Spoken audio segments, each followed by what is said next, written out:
I am so grateful to have overcome devastating challenges over my lifetime. It's for this reason that I am passionate and obligated to share my faith, my hope, and my life.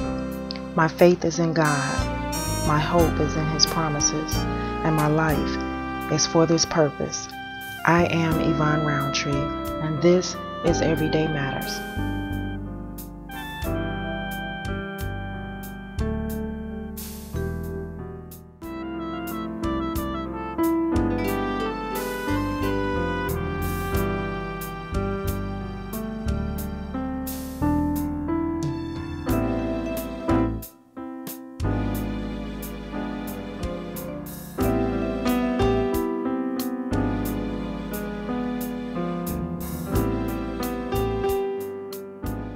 According to a recent study, many students leaving high school are not prepared for college. Matthew Rodriguez is joining us to address this issue. So Matt, 3 of 4 state graduates are not ready for college? Yvonne, it's astronomical, the report that came out in the 2011 ACT profile report just recently came out, and it shows that only 4% of African American children are ready for college. Only 9% of Hispanic, Latino children are ready for college. And overall, disregarding color, creed, race, overall 23% of high school students are ready for college in Illinois. 23% overall? Of everybody, that's everybody. That's not even breaking out the races. It's a huge problem. Thank you, Matt, for being here. Thank you, Yvonne, for inviting me to another session. Yes, so we're in trouble. We're in trouble with our youth in the area of education as well as discipline, and so what's being done? We are absolutely in trouble. It is a crisis, and as parents we need to cry out to our legislators, to administrators, to everybody that's in charge of our children's education, because the 2011 ACT profile report just came out, and it has an alarming 23% of all children are ready for college, and that's graduating high school. And if you want to break that down even further, that's only 4% of African American children, 9% of Latin children or Hispanic children, and 44% of the Asian children. So they're not even well prepared for college. So what seems to be the problem? We know that, being in the field of education myself, we know that parent involvement needs to increase. Absolutely. Okay? And again, coming from the perspective of being PTA volunteers, workers, advocates, we have resources in place through PTA to support parents, to help them to be in position to be more supportive as advocates for their children. Absolutely. We as PTA are a necessary resource for each other, because we can't be in all places at once. Absolutely. And our children, we still have to continue the day. We still have to do our, Go to work, and yes. we still have to take care of the household. And if we have small children at home, we can't be with the older children, Yes. or vice versa. It's absolutely essential to have that support, that backup, and by having other fellow PTA members help us, and the programs that the PTA provides will give us not only the eyes on our children, so to speak, Yes, but also the yes. information and the resources that we need to stay informed and be able to move forward and help our children Absolutely. succeed. Absolutely, because we're advocating for all children, Absolutely. not just our children. As I've said before, I don't have children in school. I have grandchildren who are in school, but I'm advocating for all children. We are advocating for all children. And as you said, parents can't be everywhere with their children. They have to work. They have other children to take care of where they have to be at home. And we're the other hands and eyes for them and especially the mouths, because we need to advocate. And as far as that goes, we need to speak up for the needs of our children in our community, in this society. That's absolutely right.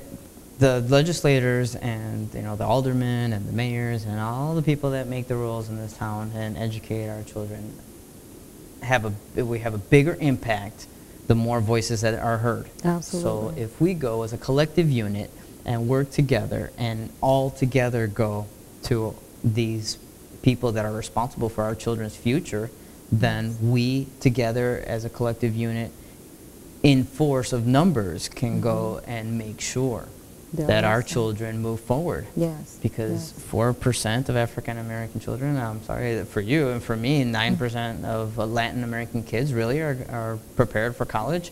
And that's not even saying that they're going to succeed in college. Exactly. Once they get there. Once they get there. Exactly. And the biggest issue that is sometimes the case with a lot of parents and other activists in the community is that they don't know how to advocate. They don't know where to go. They don't know who are the proper people to speak to get things done.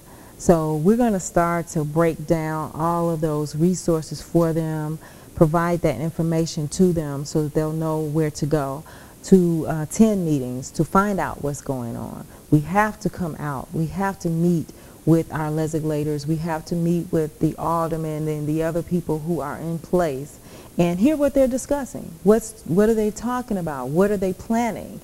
Because you don't want to find out on the news that there's something that has changed in your school that's going to affect your child, because at that point it's too late. Too late.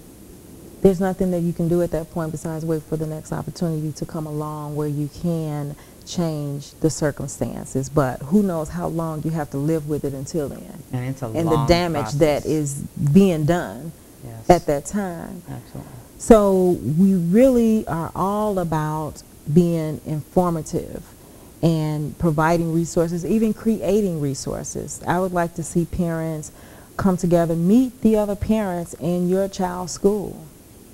See what's going on, because you can't always be at meetings, but if you can connect with another parent, network with another parent that can be at meetings, when you can't be there, you all work out, well, I can't be at this one, I can be at that one, and talk to each other and find out what's going on.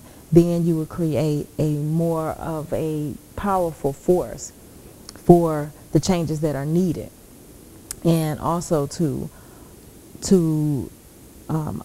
give some resources to the school, because a lot of times the school doesn't know how to serve your children because they don't know what needs that you have in your household.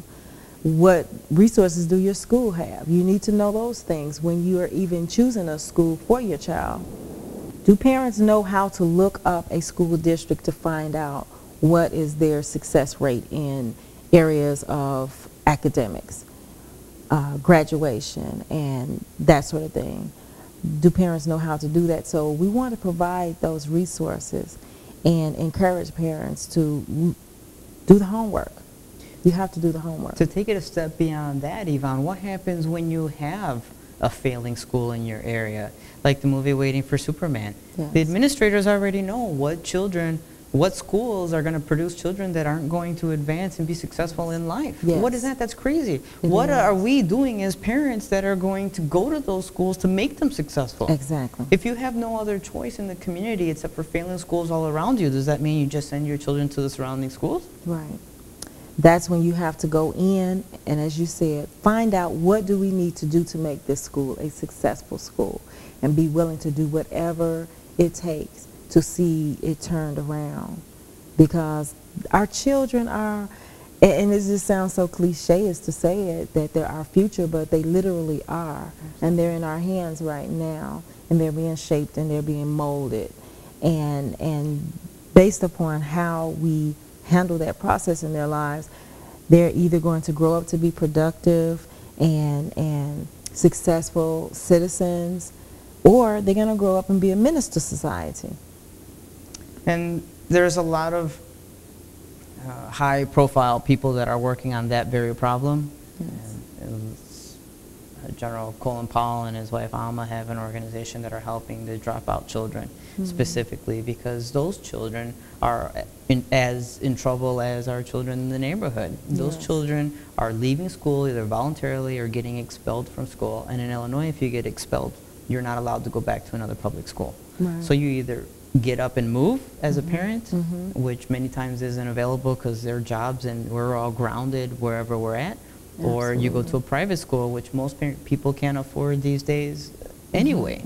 So these children, unfortunately, lean towards more being a menace in society. And we have to capture those children that are leaving high school without a solid education and without being able to become productive members of society. And then you have alternative schools that are popping up by the groves, and because of the number of students that they're getting at such a rapid rate, they're not able to accommodate the needs of the students, because a lot of the students have behavior issues and other social issues, and therefore these schools become just a warehouse And for that's this behavior. the legislation on social emotional learning is absolutely essential to that very problem. Yes. Because there are children with social emotional behavior issues, if you will, all over the United States and all over Illinois. Why are we housing them to one school? It's not just one school that has them. They're in every school. Yes, they are. And They it are. just depends on what the situations are. We really need to know how to help our parents, how to support them. It goes right back to where we started in this conversation, that we all need a support group. So I hate to, say another cliche, but it used to be that moms used to stay home and be able to pay attention to the children and do all the school activities and Yes. all the baking and stuff. And now, unfortunately, we need both parents to work in order to make it. Or sometimes we have single parent homes and they have One to work parent, yes. 2 jobs, 3 jobs, whatever it takes. So they don't have the time to commit to the school.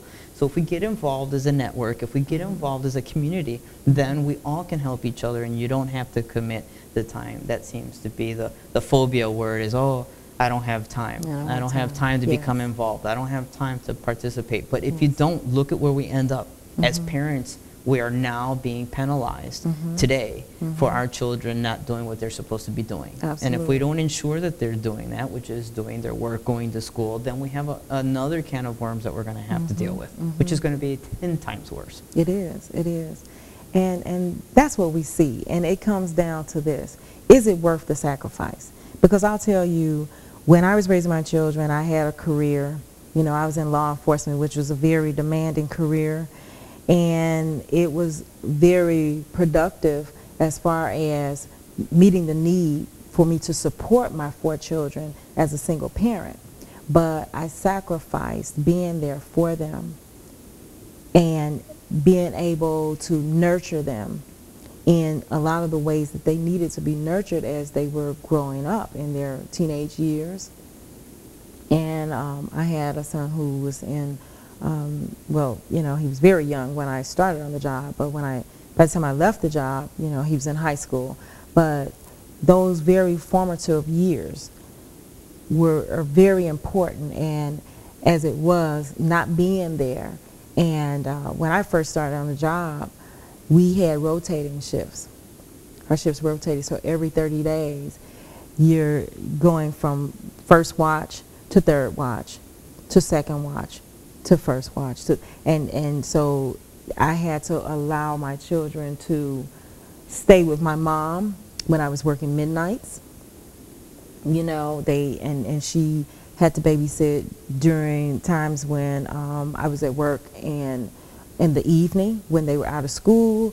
And so there was just a lot of transition going on with them, where there wasn't a lot to combat that communication between my mom and myself, so that we would sit down and say, okay, this is what we don't want to happen and this is what we do want to happen, in foresight. Because otherwise what happens is you just wind up dealing with an issue when it comes up, with a problem when it comes up.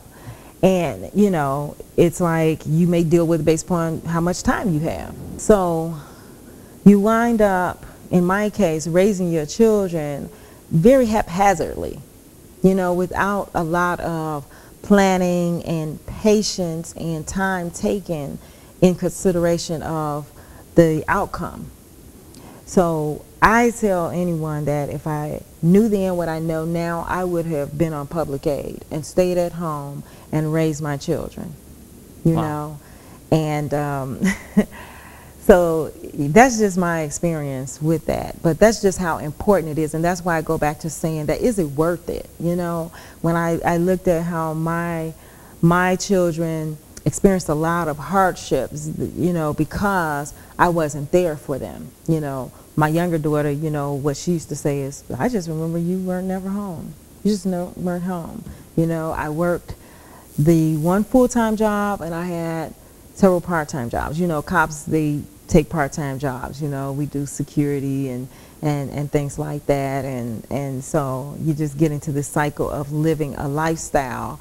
And it just goes like this, because the more money that you're able to make, it's like, yeah, you know, give it to me. It's the same in the airline business as well. We have a disease spread out through the airlines, and we call it AIDS syndrome, and it's the airline-induced divorce syndrome, because you aren't home and you aren't there to support your family, and you're moved around from city to city, right? And it's a very tough life as well. Yes, but yes. That's how the PTA. That's how I was involved in the PTA.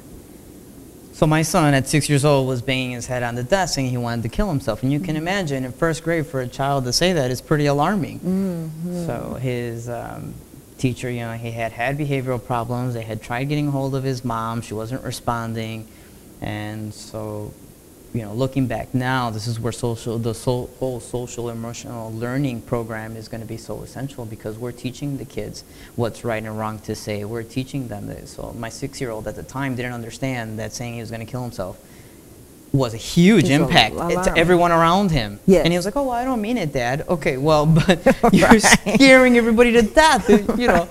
Exactly. And he was very hyper and rambunctious, yes. and you know, and so here, you know, I was the one to always respond to the phone calls from the school, and when I went to the school, they physically told me, do not bring him back until he's medicated. And I was like, I'm not medicating my kid. It's not going to happen. Right. So that's how I got involved with the PTA. That's how I reached out to say, there's got to be something else. Yes. And that network that I was saying is that I couldn't be there at every moment. I'm telling you, I was at that time, you know, I lived in Minneapolis, and my son, you know, I would commute every weekend for him. Okay. I'd pick him up on Fridays, fly him out to Minneapolis with me, and bring him back on Sunday. It was a lot of commuting, and if I needed to meet with the teachers in between, I'd fly out in between there. So it was in the end result now. You know, he's 16, and he's given an interview, you know, with Univision last year, saying how the impact of the PTA had impacted him with his side of the story. That's wonderful. How he hated it. But it was rough. I know, I can imagine. It was rough, kicking and screaming. That boy would be like, why are you here again? And, you know, the teachers, yes. I could not have made it without the community that I had around me. Because when I wasn't there, I'd have a PTA member say, hey, you know, I was helping such class with, you know, X project, and I noticed that Mateo was having a hard time in class today, or this happened today, or hey, he's hanging around this child today, and you know, you may want to investigate. And then it gave me at least a heads up of, hey. Yes, because we need that. Topic. And so tell me more about this right. child that you're hanging around with, and tell me, you know, at least to. And then he's like, I hate it. You know everything. And you're thousands of miles away. That sounds like my kids when they grew up, especially the older three, because we moved back into the community where I grew up. And I told them before we moved in, I said, I know everybody around here. You know, all of your friends are the children of my friends. So we all grew up together, and they're going to watch you, and they're going to tell me what's going on with you. And sure enough, I come home sometimes. And if I got off at 11 at night, I get home by midnight, one of the neighbors would come down and ring my doorbell, and she'd go, hey, you know, your girls are hanging around some guys that don't look too cool. You know, you want to find out what's going on. So you're absolutely right in that sense. And they hated it. They're like, oh, she needs to mind her own business. And she is minding her business. She's an adult, and she's supposed to look out for you. That's right. You know, I'm not here to see everything that's going on, and I told you. I need some other eyes. I used to tell them at the school, you know, I would tell the teachers, look, if you need to get in their tails, do it. do it. You know, my youngest son's like, why are you always telling these people to whoop me? They're going to do it for nothing. No, they're not. Don't even try it. You know, but absolutely. But you know what that also creates, Yvonne, is that it creates a sense of caring in the school as well, because the teachers are seeing that even though you're not there, you're attentive. You know that what's you going care. on. Absolutely. That Absolutely. you want to know how your child is progressing, how you can help. That that you're telling the teachers that, hey, I can't be here at every minute. I can't be here at every field trip. But you know what? You need something. If you need me, I'm here. That's right. I will make whatever arrangements we need to do to be there. And so then Absolutely. the teachers, if you notice, the teachers around those children act very differently than the children that have parents that are not involved. I was going to say, you know, being in education, I see it all the time. All the time. You know, parents who are very active in the school, yes, their children get a different kind of response. attention. Yes. Absolutely. Yes. And it's going to be very frustrating for teachers as well. I've had many conversations regarding this subject precisely because I was always afraid, since I lived so far, that I would be one of those parents, that we wouldn't have that dialogue going. And so what I've gotten from their perception is that, hey, at least I'm trying. You know, and it gets frustrating for them to send notes home, you know, like with my son's mom, unfortunately, to call her. She lives, you know, a couple blocks away. They're calling her. She can't get him to school on time. She doesn't even take him to school. Then he's not prepared. They're sending notes home. And then how many times are you going to bang your head against a brick wall before you say, okay, I'm not going to call what more can I do? And they stop calling. And they stop calling. And I get it a lot when I deal with children at school, and I say, okay, well, you know, let's call this parent about this, then the other. Administration, we did that already. Yeah. We did that already. I'm the kind of person, look, I'm going to keep on bothering them. How about we send the kid home and tell them they can't come back until the parent comes. You know, I don't care if they have to take off work, because sometimes we feel that we have to inconvenience them as well. Sometimes parents can get in the attitude of, okay, I sent them to you in the school, okay, that's your problem. Now it's your responsibility. You know, you deal with it. Absolutely. Don't bother me at work and home. And it's a partnership, because for God's sake, it's your child. Well, and I've had outcry from some of the parents saying that, oh, well, I care about my child, that's why I send them to school.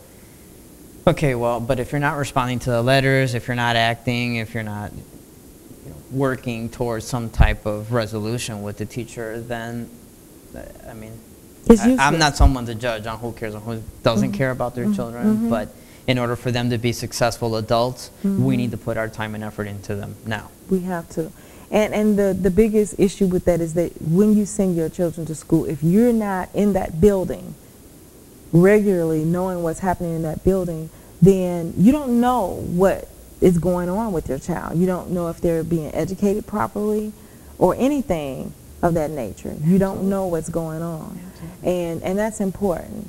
So, you know, we really, at Everyday Matters, we advocate for parents. I'm not the one, like you said, to judge parents, because I know that I was judged. I know that I was looked at as a bad parent, because I know that I could not be there the way that I should have been. And you know that there's always someone watching from the outside saying, you could have done this, you should do this, you should do that. And here I am running around crazy. I'm a single parent and I have a very demanding job. You know, I would stop when I was on patrol. I would stop at my kids' school. If I got a phone call, look, I'm taking lunch over here, because I have to go by the school. So here I go, walk in my police uniform, you know, and you know, to find out all kinds of things that have been going on over a period of time. And then, you know, it's like your heart is broken, because you're thinking, oh my goodness, you know, this kid has been cutting class how many times? Oh my goodness, you know, because kids have a way, first of all, when your children are adolescents and they know that you're not paying attention to what they're doing, then they're going to tell you anything to keep you off their backs. They're going to keep you out of the building of the school. They're going to keep you from talking to other adults who can give you, as you said, a heads up on what's going on. Children are born with rebellion, you know, so it's not a matter of if your child is rebellious, it's when is it going to show up, because it's going to show up. It's going to show up. So, you know, to think that your child is not, you're deceived. So now you're now you're heartbreaking me because I thought I had hope with the little one at least. Yeah, exactly. You know, and so, you know, I did the best that I could, but like I said, when you're working and you're working full time and you have the mindset where your priorities are out of order, because I would say that if you have the mindset that you should provide a big house for your children and, you know, nice things and everything, I would have lived in one room with my children to be able to just be there for them, to nurture them, to be productive and well-rounded citizens. Well, I believe that that's part of the American dream. You know, as an immigrant coming to this country, we're always sold on our own countries of, oh, the United States has, you know, the big American dream, the big house, all the land, you know, to play in, and the, you know, fancy cars. And then we get here and no one really teaches us, you know, the American dream is a fallacy, because those people that have the big houses and the cars and stuff are drowning in debt. They're stressed out. They're know, trying to make it till tomorrow, and they're not. I mean, they're not paying any closer attention to their children than the people that are out with nothing. I was going to say, and then they have sacrificed their children for material things. And you're absolutely right about America. And I mean, that's a whole nother discussion, because when we talk about the materialism of our society as Americans, you know, we have actually sold out to the American dream, and we have sacrificed the welfare of our families, of our children. And you know, it's a sad thing, and I experienced that. And that's why I said, if I knew then what I know now, I would have stayed at home with my children in one room and nurtured them the way that they needed to be nurtured. I teach financial literacy in Spanish and in English, but mostly in Spanish to communities. And one of the things that I teach, not only to the Hispanic community, but is to children, because we need to go back to basics even with that. Our schools are failing miserably on teaching our children how to handle money, how to do credit, how to read, you know, their paperwork for their mortgages and be financially responsible for themselves.